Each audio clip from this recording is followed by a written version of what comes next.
Hey, what's up, guys? I'm making this video not for me, but for my grandfather, Bill Shepard. Here he is. This is my Big Daddy. Obviously, when he was much younger, he was in the Navy, and his name was Bill Shepard, and he passed away a couple of years ago.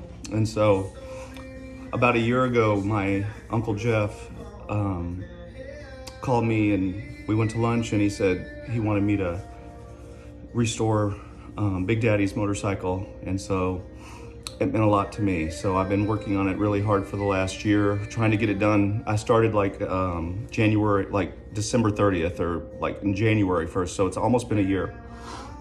And some breaks in between and some gaps, but it's really been always on my mind for like the last year. It's been very important to me because I think about him and I see his picture on my mantle.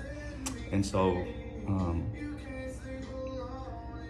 the other thing is that like I found out a lot about him by working on his motorcycle. By the way, it's a 1969 Yamaha DT1, and he bought it brand new. And he apparently put 564 miles on it, because that's what the odometer says there, that he saved all the original stuff. You can see the original tank in the background. And he didn't, and then he converted it to like a motocross bike or like a flat track bike. And, but he had saved all the original parts that were barely used. And so I've been putting it back together secretly, sort of like how it came, except for the tank I'm having trouble with. This isn't the tank that's gonna stay on it. Obviously that's not the tank that came with it, but that's the tank that I was able to make fit for today, for this weekend. But anyway, it's like coming up on the end of October, and I'm really wanting to get it done before the year is up, because it's important to me to be able to get it back together with the tank and stuff that my grandfather had on it, and bring it to my grandmother's house and show her. So hopefully I will be able to. But I found out a lot of things about him because when I got the bike, nobody told me that he had put like this 2-inch lowering kit on it. And I can see his welds. I know his welds because we've worked together on barbecue pits before, but he chopped the frame right here. Apparently that was a popular thing to do in the tubes. And so lowering it, and I think it was like a 2-inch lowering kit.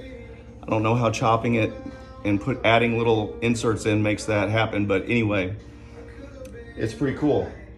And I remember growing up as a kid going riding with him in Weatherford and him riding us kids around on this bike, but it didn't look like this.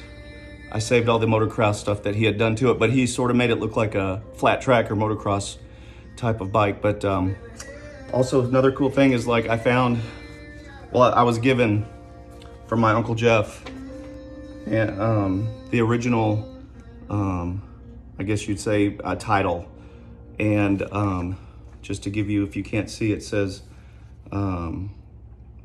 to Bill Shepard, Box 119B, Route 2, Frisco, Texas, 75034.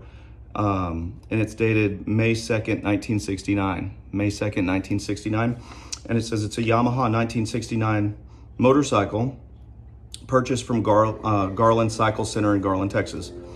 DT108401. So I've had trouble going back and forth. Like, I don't know, like I've been told it's a 68, but like when I look it up and I get to look at this, it's a 69, but I think some of the stuff interchanges. But some of my biggest troubles have been, and joys. Some of my biggest joys have been like yesterday, I found, I couldn't figure out like why on the front wheel hub could I not put in the speedometer cable. It looked like it was just a piece of flat metal, like it didn't come with it or something. And turn that down, Parker McConnell. And this is the most amazing thing. It's because he put a dime in there. He put a dime in there where the speedometer cable is supposed to go. It's a 1967 Roosevelt dime. And he made, apparently out of a piece of wire, his own circle clip to hold it into place. And it really looked like I couldn't, The only way I got it was I just kept picking around. I don't know, I got lucky. So I'm saving that for my Uncle Jeff because he texted me and said that he remembered sort of that whole situation and him doing that. So, and then the other thing was like, then like today I realized this is the clutch push rod for it.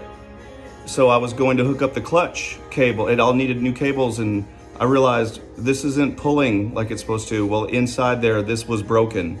So I don't know what the old man did. Must have been riding like a banshee, but this is snapped off, completely bent, and this is hardened steel. Like, anyway, luckily I had a parts bike that I'd gotten from the Bates family to rebuild my Big Daddy's bike, and I really appreciated Hillary. Shout out to Hillary and to the Bates motorcycle people for their kindness over the years, and just, you know, thought I would share this with you guys and let you know that I'm not done by a long shot, obviously, because that's not the right tank for it, but I thought that you might enjoy if I kicked it over and see if it starts. I haven't tried it. I had to put a new ignition coil on it today, and I had to do some other stuff. I don't even know if it's gonna work. The throttle cable, I thought I had the slide hooked up, and then it pulled through like it's an aftermarket, so it pulled through the slide Mikuni carburetor top slide. So I have to look into that, but I thought maybe just spray some carb cleaner in it, you know, or some starting fluid plus some WD-40 and give it a couple kicks and see what happens. I don't know. I haven't done it, I promise. So you're the first to witness. If it starts, that would be great. I'm even closer to what we're trying to do, so wish me luck.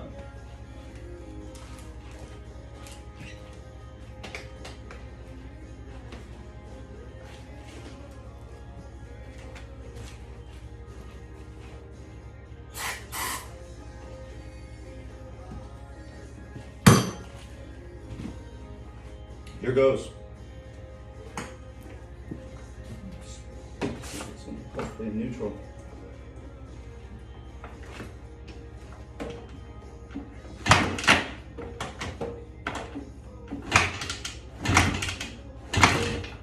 Baby. Look at that. Look at that. Almost. I think it's gonna run, people. I think it's gonna run. Stay tuned. I'll let you know what happens later.